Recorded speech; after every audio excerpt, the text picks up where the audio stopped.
কিন্তু এটা বিডিআর বিদ্রোহ ছিল না, এটি পরিকল্পিত হত্যাকাণ্ড।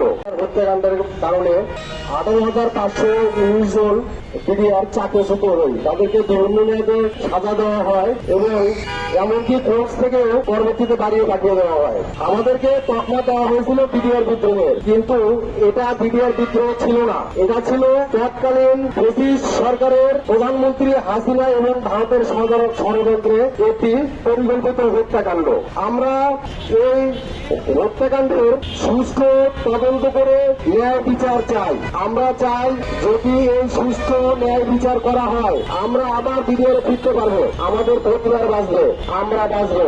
গণপ্রজাতন্ত্রী বাংলাদেশ সরকারের মাননীয় প্রধানমন্ত্রী জনাব তারেক রহমান তার প্রথম অফিসে বলেছিলেন এই বিডিআর হত্যাকাণ্ডের ন্যায় বিচার করবেন। আমরা তার বক্তব্যকে সাধুবাদ জানাই এবং আমরা আশা রাখি যে আমাদের প্রধানমন্ত্রী এই বিচার করবেন এবং আমাদেরকে পুনরায় চাকরিতে পুনর্বহাল করবেন।